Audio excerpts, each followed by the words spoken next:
ونستغفره ونعوذ بالله من شرور أنفسنا ومن سيئات أعمالنا من يهده الله فلا مضل له ومن يضلله فلا هادي له وأشهد أن لا إله إلا الله وحده لا شريك له وأشهد أن محمدا عبده ورسوله أما بعد فإن خير الحديث كتاب الله وخير الهدي هدي محمد صلى الله عليه وسلم وشر الأمور محدثاتها وكل محدثة بدعة وكل بدعة ضلالة وكل ضلالة في النار فأعوذ بالله السميع العليم من الشيطان الرجيم بسم الله الرحمن الرحيم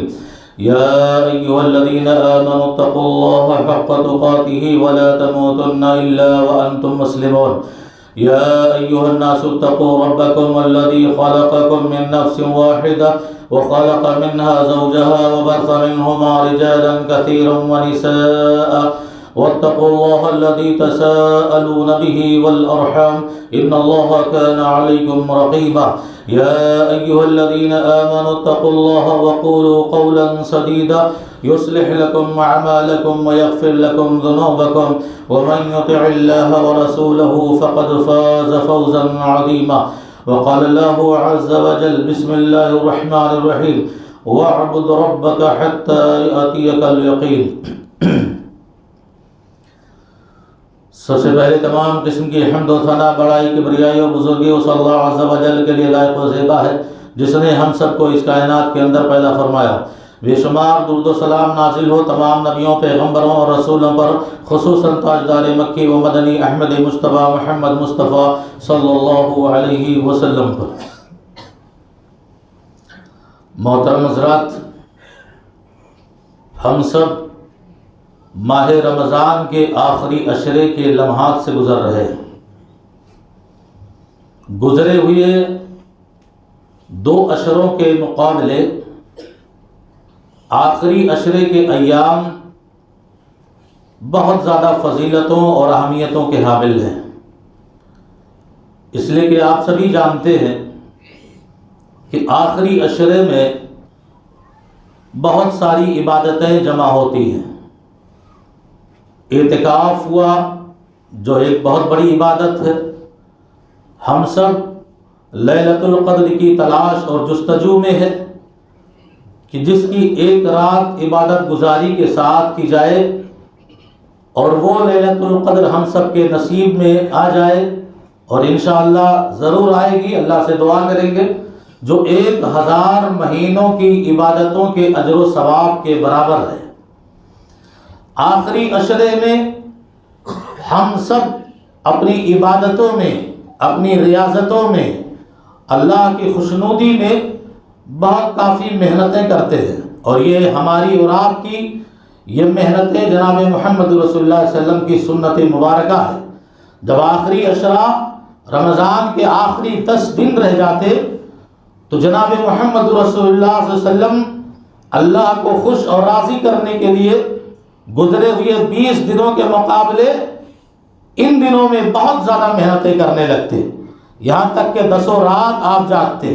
اپنے گھر والوں کو جگاتے، قرآن مجید کی تلاوت کرتے، اللہ سے توبہ استغفار کرتے، ذکر و دعائیں کی مجلسیں لگاتے۔ اللہ کے نبی جناب محمد رسول اللہ صلی اللہ علیہ وسلم ان آخری 10 دنوں کے اندر اللہ کو راضی کرنے کے لیے بہت سی محنتیں کرتے۔ آپ کیوں جانتے ہیں کہ حدیث کی بنیاد پر انما الاعمال بالخواتیم، کہ انسان کے اعمال کا دار و مدار اس کی زندگی کے خاتمے پر ہے۔ آخری لمحات یا اس مہینے کے آخری ایام اسی حدیث کی روشنی میں ہم گزاریں گے، یہ سوچ کر کہ ہو سکتا ہے یہ رمضان ہماری زندگی کا آخری رمضان ہو،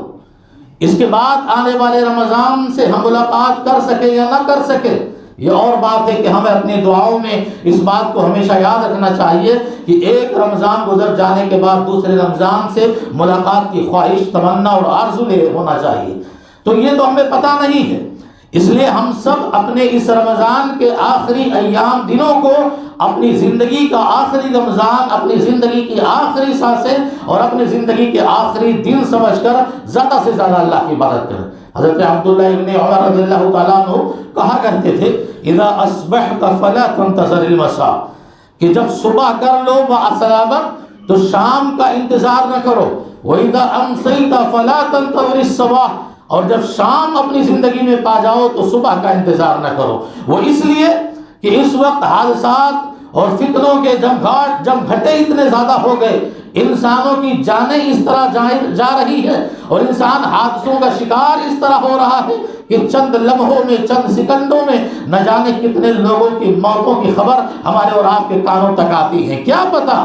آج ہم کسی کی موت کی خبر سن رہے ہیں، کل ہماری موت کی کوئی خبر سنیں، کیا پتہ ہماری زندگی کی کون سی سانس آخری ہو۔ اس لیے عبداللہ ابن عمر نصیحت کیا کرتے تھے کہ اپنی زندگی کی ہر آخری سانس کو اپنی زندگی کا خاتمہ سمجھو، کہ کہیں ایسا نہ ہو کہ اس سانس کے بعد دوسری سانس ہمیں لینے کی مہلت نہ ملے۔ جب آدمی اس اعتبار سے، اس سوچ سے اور اس فکر سے اپنی زندگی گزارے گا تو اس کی زندگی کے سارے ایام انشاءاللہ اللہ کی رضامندی اور اس کے اعمال اور اس کو خوش کرنے کے لیے انسان اعمال اختیار کرے گا۔ تو دیکھو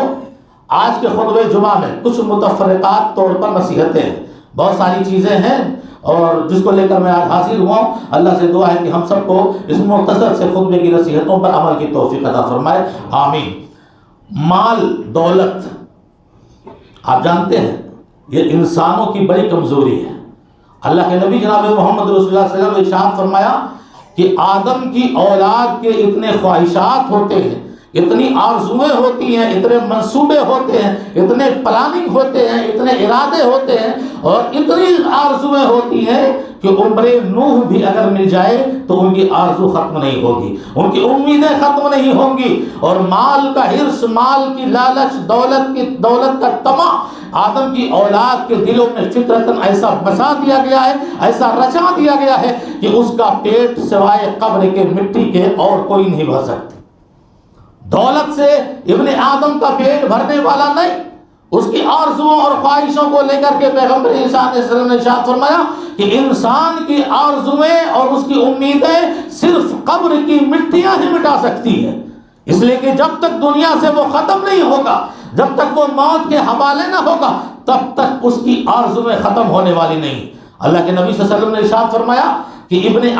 آدم کی اولاد کو اگر سونے کی 2 وادیاں دے دی جائیں، سونے کی 2 پہاڑیاں دے دی جائیں تو وہ پھر بھی تیسرے وادی کو پانے کی خواہش کرے گا کہ ایک اور مل جائے، ایک اور سونا مل جائے، ایک اور سونے کا پہاڑ مل جائے، یعنی اس کی آرزویں اتنی لمبی ہوتی ہے۔ اس لیے اللہ کے نبی صلی اللہ علیہ وسلم پر نازل کردہ قرآن نے مال و دولت کو ایک فتنہ قرار دیا ہے، ایک آزمائش قرار دیا ہے۔ ایک جگہ تو پیغمبر صلی اللہ علیہ وسلم نے ارشاد یہاں تک فرمایا کہ مجھے اپنی امت کو لے کر کے شرک سے اتنا خوف نہیں ہوتا، شرک جو اللہ کسی اعتبار سے اسے معاف کرنے والا نہیں، مشرک کی جو ہے معافی اللہ کے دربار میں نہیں ہے، اور شرک کی سزا سوائے نار جہنم کے اور کچھ نہیں ہے۔ انہ من یشرک باللہ فقد حرم اللہ علیہ الجنہ، یہ مشرکوں کے لیے اللہ نے جنت کو حرام کرا دے دیا ہے، جو اللہ کے دربار کو چھوڑ کر غیروں کے دربار پر ماتھا ٹیکتے ہیں، سجدہ ریز ہوتے ہیں۔ وہ شرک کا معاملہ لے کر پیغمبر صلی اللہ علیہ وسلم ارشاد فرما رہے کہ مجھے اس شرک سے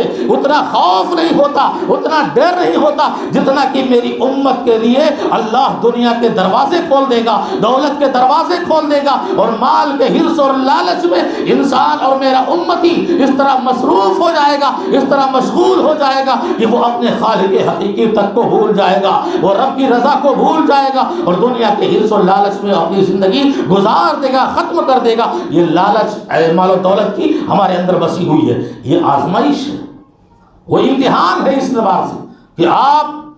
سال میں 1 فریضہ زکوٰۃ کو ادا کرتے ہو،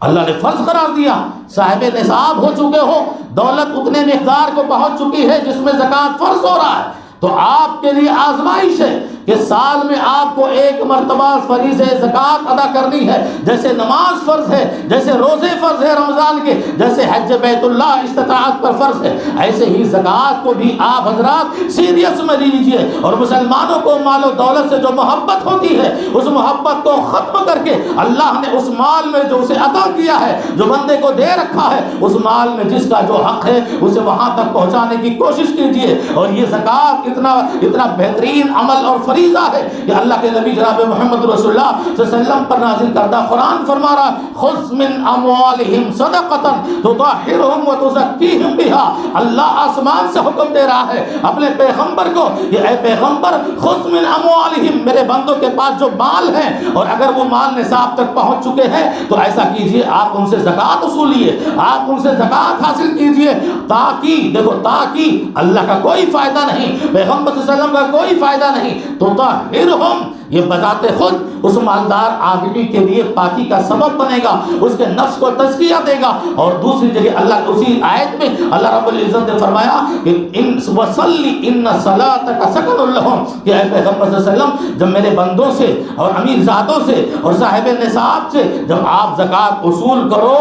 تو دیکھو پیغام دے رہا اللہ تعالیٰ کہ ان کے حق میں دعائے خیر کرو، ان کے حق میں دعا کرو. ان صلاتک سکن لہم، اس لیے کہ آپ کی دعا اس امیر زادے کے لیے سکون کا ذریعہ اور اطمینان کا باعث بنے گا. ذرا سوچو، زکوٰۃ دینے والوں کے لیے اللہ حکم دے رہا ہے اپنے پیغمبر کو کہ ان کے حق میں دعا کیجیے، اور پیغمبر کی دعا لسان نبوت سے جب امیروں کے حق میں نکلے گی تو اللہ ضرور بھی ضرور اس کے جسموں کو پاک کرے گا، اس کے مال کو پاک کرے گا، اور اسی طرح اس پر اللہ تبارک و تعالیٰ اپنی رحمتوں اور برکتوں کا نزول کرے گا. یہ پیغمبر کی دعا ایسے امیر زادوں کو ملتی ہے جو اپنے نصاب کو پہنچنے کے بعد اپنا مال مستحقین تک پہنچاتے ہیں. اگر نہیں پہنچاتے،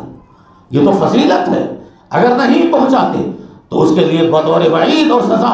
دنیا کے اندر ایسا ہوتا ہے. پیارے نبی جناب محمد رسول اللہ صلی اللہ علیہ وسلم ارشاد فرماتے کہ جب لوگ اپنی زکوٰۃ روک لیتے ہیں تو اللہ آسمان سے بارشوں کے قطرے روک لیتا ہے، بارش نہیں ہوتی، ساری دنیا قحط سالی کا شکار ہو جاتی. وہ پانی جو گھونٹ تک نہ اور حلق تک نہ پہنچے تو انسان موت کی آغوش تک پہنچ جاتا ہے. اور اللہ کے نبی فرما رہے ہیں کہ زکوٰۃ نہ دینے کی وجہ سے دنیا پر بارشیں روک دی جاتی ہیں. وہ تو اللہ ارحم الراحمین ہے جو اپنے ان ننھے معصوم بندے جو مخلوقات کیڑے مکوڑوں کو دیکھتا ہے، جانوروں کو دیکھتا ہے، ان کا کیا قصور ہے؟ گناہ تو انسانوں نے کیے، زکوٰۃ تو انسانوں نے نہیں دیے، لیکن یہ معصوم کیڑے مکوڑے ان کا کوئی قصور نہیں. اللہ کی رحمت ان پر آتی ہے کہ بارشوں کا نزول ہو جاتا ہے، ورنہ ہمارے اور آپ کے گناہ اتنے کثیر ہیں کہ بارشیں واقعی روک دی جائیں گی. بیماریاں، طاعون اور بہت ساری مصیبتیں، بہت ساری پریشانیاں اس زکوٰۃ کے نہ دینے کی وجہ سے اس دنیا میں جنم لیتی ہیں. اور اس کے بعد اخروی نتیجہ کیا ہے، اخروی رزلٹ کیا ہے، اور وہاں کیا وعیدیں سنائی گئی. سورہ توبہ میں اللہ نے فرمایا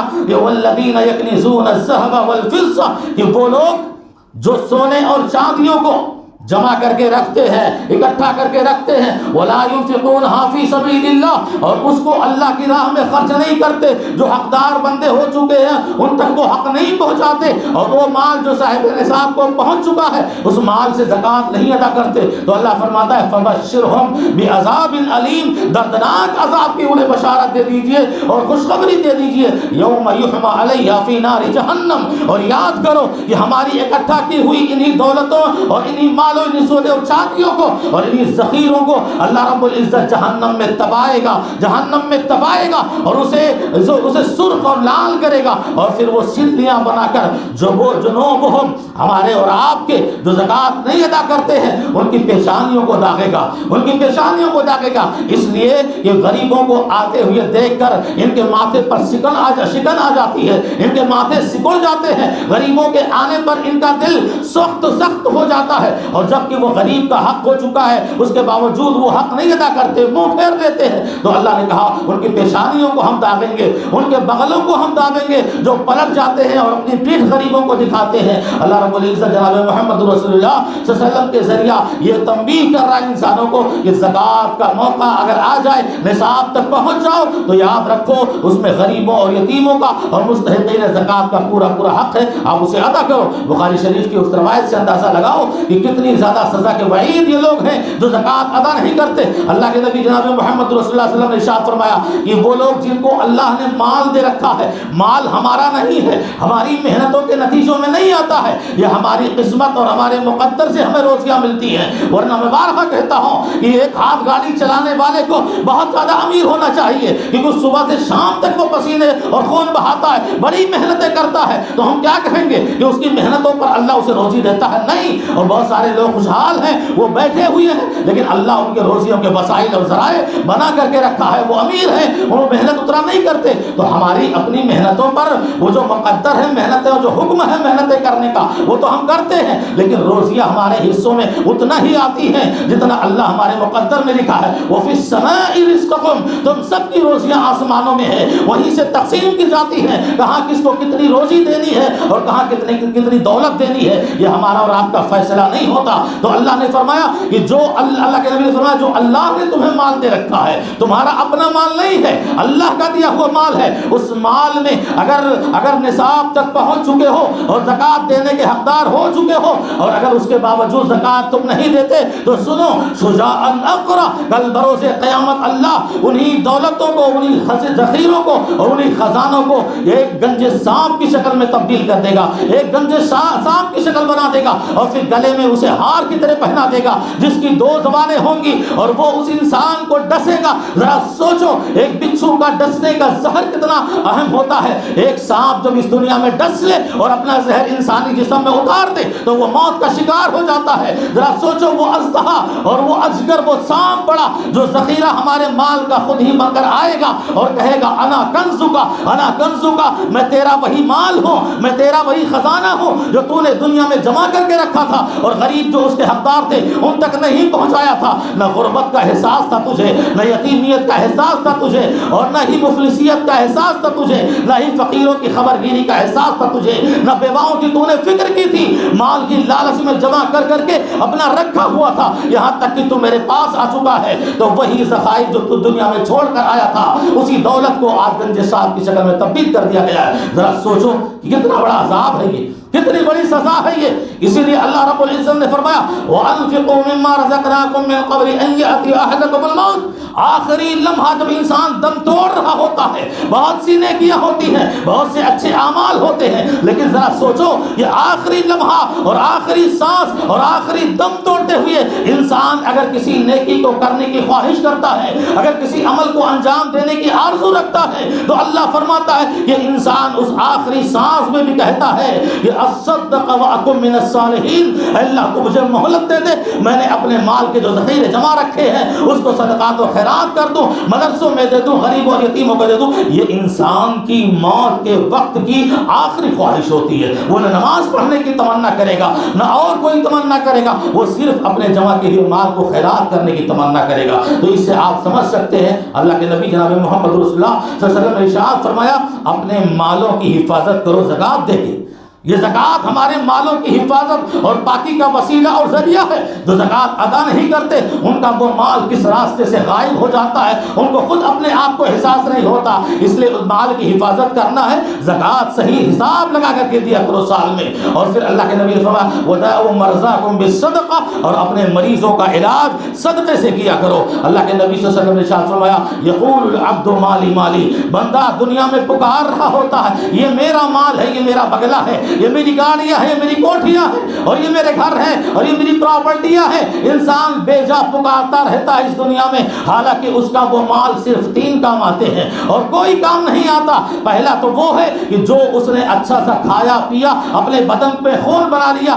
اپنی تندرستی لے لی، اور جو اس نے پہن کر کے پرانا کر دیا. اور تیسرا ادخر لآخرتہ، جو اس نے اللہ کی راہ میں خرچ کیا وہ آخرت کے لیے ذخیرہ بنا لیا. یہ 3 مال ہیں ہمارے اور آپ کے. بقیہ ہم جب اس دنیا سے چلے گئے سارا مال ہمارے وارثوں کا ہو جاتا ہے، اور سارا مال جو ہے آپ جانتے ہیں صدقہ اور خیرات اتنی اہمیت کا. ہم زکوٰۃ تو ایک فریضہ ہے جو سال میں ادا کرنا ہے اور نصاب تک پہنچنے کے بعد ادا کرنا ہے، لیکن صدقہ جو ہم عام دنوں میں روزانہ کرتے ہیں آپ کو معلوم ہے اس صدقے کی کتنی فضیلت ہے. ایک آدمی صدقہ کرتا ہے رب العزت کی ناراضگی اس کے اوپر سے اتر جاتی ہے. ایک آدمی صدقہ کرتا ہے نار جہنم کی شدت اور نار جہنم بجھ جاتی ہے، وہ جہنم کی آگ کو بجھا دیتی ہے. ایک آدمی صدقہ کرتا ہے حشر کے میدان میں تکلیفوں سے بچنے کے لیے اللہ رب العزت العزت اسی صدقے کو سایہ بنا دیتا ہے۔ ایک آدمی صدقہ کرتا ہے، اس طرح کی دائیں سے کرتا ہے، بائیں کو خبر نہیں ہوتی، وہ چھپ کر غریبوں کی مدد کرتا ہے، وہ چھپ کر ریاکاری سے بچتے ہوئے وہ یتیموں کا سہارا بنتا ہے، بہت ساری نیکیاں چھپ چھپ کے کرتا ہے۔ اس کی رضا ہوتی ہے کہ اللہ راضی ہو جائے، اس کا مقصد نہیں ہوتا کہ دنیا خوش ہو جائے۔ ایسے لوگ عرش الہی کے سائے میں اپنی جگہ پائیں گے، اور اللہ جہاں وہاں کوئی عرش نہ ہوگا اسے اپنا سایہ نصیب فرمائے گا۔ ذرا سوچو، یہ سب صدقہ اور خیرات کی فضیلتیں ہیں جو الحمدللہ ہم اور آپ ماہ رمضان میں بھی اور بقیہ سارے ایام میں بھی ادا کرتے ہیں۔ اللہ ہم سب کی نیکیوں کو اور صدقات و خیرات کو قبول فرمائے۔ دوستو، یہ رہا تھوڑا مختصر سا مسئلہ زکوٰۃ اور صدقے کے سلسلے میں۔ اس کے علاوہ کچھ ہی دنوں کے بعد ہم اور آپ عید سعید منانے والے ہیں، عید منانے والے۔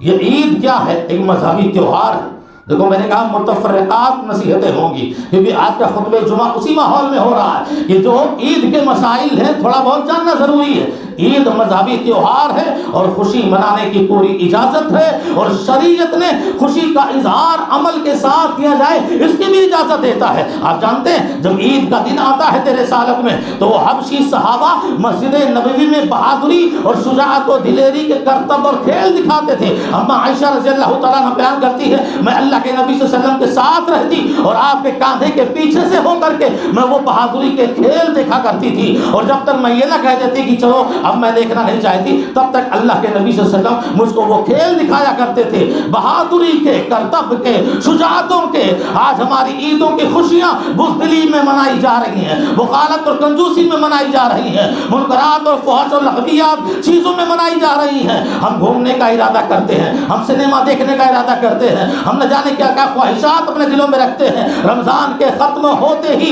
ہمیں نمازوں کی فکر نہیں ہوتی، اذانوں کی فکر نہیں ہوتی۔ آج کے جمعہ کو بھی بہت سارے لوگوں نے الوداعی جمعہ قرار دے دیا ہے، جبکہ شریعت میں اس کا کوئی حصہ نہیں۔ الوداعی جمعہ اس کے لیے ہوتا ہے جو یہ سمجھتا ہے کہ مجھے یہی جمعہ پڑھنا ہے اور اس کے بعد کا جمعہ مجھے نہیں پڑھنا ہے، جبکہ مومن کا یہ عقیدہ اور ایمان ہے کہ جب تک اس کی سانس اس کے دل میں باقی رہے گی، وہ آخری سانس تک اپنے رب کی عبادت کرتا رہے گا، وہ اپنے آخری سانس تک اپنے رب کے آگے سر جھکاتا رہے گا۔ اور یہ وہی بندے کی پہچان ہے کہ وَاعْبُدْ رَبَّكَ حَتَّىٰ يَأْتِيَكَ الْيَقِينُ، یہ اللہ کے بندو تم اپنے اس رب کی عبادت کرو کہ روز ازل میں جو اللہ نے پوچھا تھا یہ الستُ بربکم، یہ بتاؤ کیا میں تمہارا رب نہیں ہوں؟ ساری مخلوقات نے اقرار کیا تھا کہ کیوں نہیں اللہ، تو ہمارا رب ہے، تو ہمارا خالق ہے، تو ہمیں پیدا کرنے والا ہے۔ پھر آج ہم اسے الوداعی جمعہ کا نام دے کر بقیہ جمعہ سے اپنے منہ پھیر لیں گے، ہمارا حشر کیا ہوگا؟ گارنٹی کیا ہے کہ تم اس کے بعد الوداعی جمعہ جو کہنے والے لوگ ہیں کہیں ایسا نہ ہو کہ ان کے لیے واقعی الوداعی جمعہ بن جائے اور ان کی زندگی کا خاتمہ ہو جائے۔ اس لیے ارادہ یہ نہ کرو کہ یہ الوداعی جمعہ ہے اب نہیں پڑھنا ہے، اس کی شریعت میں کوئی حصہ نہیں، آخری سانس تک اللہ کی عبادت کرتے رہو۔ اسی طرح آپ دیکھو عید کی خوشیاں منا رہی ہیں، دو بچیاں نظمیں پڑھ رہی ہیں، دو بچیاں اشعار پڑھ رہی ہیں، پیغمبر صلی اللہ علیہ وسلم سامنے موجود ہیں۔ ابو بکر رضی اللہ تعالیٰ عنہ داخل ہوئے اور کہا ماں رک جاؤ، یہ کیا کر رہی ہو تم؟ یہاں اللہ کے نبی موجود ہیں اور ان کی موجودگی میں تم نظمیں اور شعر پڑھ رہی ہو، تم نعتیہ کلام پڑھ رہی ہو۔ اللہ کے نبی صلی اللہ علیہ وسلم نے فرمایا دعہما یا ابا بکر، اے ابو بکر انہیں چھوڑ دو ان کی اپنی حالت پر، یہ عید کی خوشیاں منا رہی ہیں اور اس شریعت نے خوشیاں منانے کو جائز طور پر جائز قرار دیا ہے۔ ایسے کھیل اور ایسی خوشیاں جو شریعت سے حلال ہوں اور بہتر ہوں ایسے عملی طور پر انجام دینا بہتر ہے۔ اسی طرح آپ دیکھو عید کی خوشیاں جو مناتے ہیں، آپ غسل کر کے آئیے، خوشبو لگا کے آئیے، عمدہ لباس نیا لباس نہ میسر آئے تو بہتر لباس پہن کر آئیے۔ اسی طرح راستے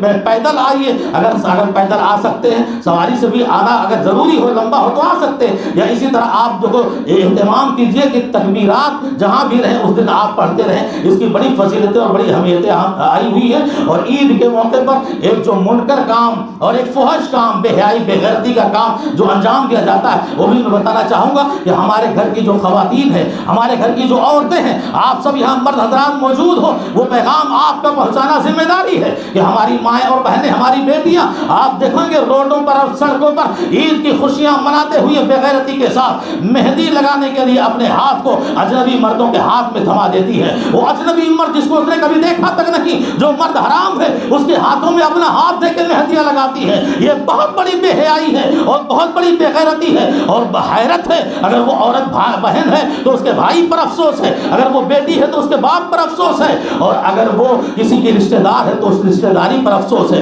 کہ کیسے وہ اجنبی مرد کے ہاتھ میں اپنا ہاتھ دے کر مہندی لگا رہی ہے۔ اس سے کہو کہ عورتوں سے مہندی لگائے، اپنے محلوں میں بچیاں اور لڑکیاں ہوتی ہیں ان کے یہاں جا کے ان سے مہندی لگوائیں، یہاں روڈوں اور سڑکوں پر اجنبی مردوں کے ہاتھ میں ہاتھ دے کر مہندی نہ لگائیں۔ اور اسی طرح ایک اور اچھی بات بتاؤں میں آپ کو کہ عید کے موقع پر جو وقت متعین کیا جاتا ہے اس وقت کا خیال کیجئے۔ سال میں ایک دو بار ہم عید کی نماز پڑھتے ہیں، اس میں بھی ہماری ایک رکعت دو رکعت چھوٹ جاتی ہے۔ جو وقت دیا جاتا ہے اس وقت کا اہتمام کر کے آپ جو ہے بغیر کوئی رکعت چھوڑے آ کر شامل ہو جائیں اور عید کی خوشیاں منائیں۔ اسی طرح آپ دیکھیں اسی آخری ایام کے اندر ایک اور مسئلہ آتا ہے صدقۃ الفطر کا، فطرہ کا، جسے ہم اور آپ کہتے ہیں، اسے زکوٰۃ الفطر بھی کہتے ہیں، صدقہ فطر بھی کہتے ہیں۔ یہ فطرہ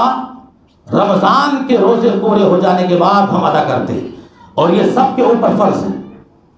غلام ہو کہ آزاد ہو، چھوٹا ہو کہ بڑا ہو، امیر ہو کہ غریب ہو، یہاں تک کہ عثمان غنی رضی اللہ تعالیٰ عنہ اگر پیٹ میں عورت کے بچہ ہے تو اس بچے کی طرف سے بھی وہ فطرہ نکالتے تھے، غروب آفتاب سے پہلے کوئی بچہ پیدا ہوا تو بھی نکالتے تھے۔ یعنی ہر مسلمان پر یہ صدقہ فطر واجب اور فرض ہوتا ہے، یہ سنت اور مستحب یہ سمجھنا نہیں، اگر چھوڑ دے گے تو گنہگار ثابت ہوگے، اس لیے کہ فرض رسول اللہ صلی اللہ علیہ وسلم، اللہ کے نبی صلی اللہ علیہ وسلم نے اس کو فرض کیا ہے، واجب کر دیا ہے کہ یہ فطرہ آپ کو ادا کرنا ہے، چاہے روزے دار ہو یا غیر روزے دار ہو، روزہ رکھا ہوا ہو یا نہ رکھا ہوا، جو افراد ہیں سب کے اوپر زکوٰۃ فطر یہ فرض اللہ کے نبی نے قرار دیا ہے۔ اور اسی طرح آپ اس کو دیکھو، یہ اس کا حکم فرض ہوا، اور حکمت کیا ہے؟ حکمت جو ہے اور یہاں جو غرض اور مقصد ہے، اللہ کے نبی صلی اللہ علیہ وسلم نے نا کسی بھی معاملے میں کسی بھی حوالے سے اپنے معاشرے کے غریبوں کو نہیں بھولا۔